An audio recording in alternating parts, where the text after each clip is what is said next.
All right, Philip, so just wanted to send you a little video here.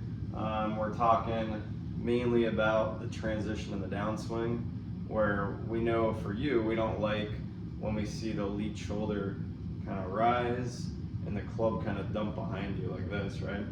So they kind of go hand in hand. When I rise the lead shoulder, the club kind of dumps behind us.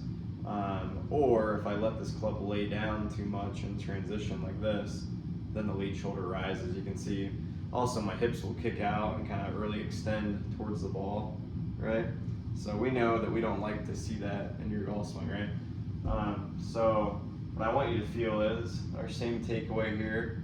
You can see my arms are kind of softened and I'm moving the club back with my pivot, and I might have a slight hinge keeping this thing in front of me, right?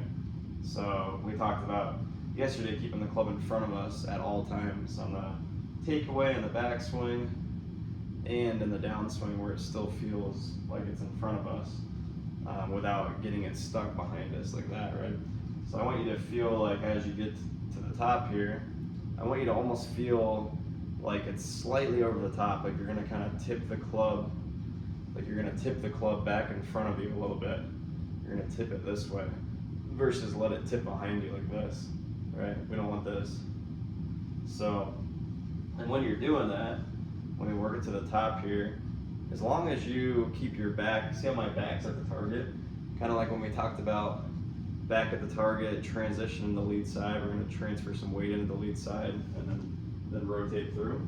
I want you to have that type of feel where your back is at the target as you're tipping the club back in front of you. So you're gonna see me, I'm just gonna let my hands work down a little bit. I'm gonna feel like the club just kind of tips back on plane here versus letting all this club kind of dump behind me like this, right? So I'll do that one more time. I'm gonna take it to the top here. In transition, I'm gonna keep my back at the target, and I'm gonna just kind of move the handle down a little bit, and I'm gonna tip the club back on plane here. So it kind of looks like this. An exaggerated version would be kind of this right here, right? So we don't want to go that much. It's just a very subtle thing. But I'm here, I'm going to work it down. I'm just going to tip the club back on plane, and now I can stay in my posture and rotate through it. So it's back at the target, tip it down, tip the club back on plane. Don't let it fall behind you, because then we're going to do this.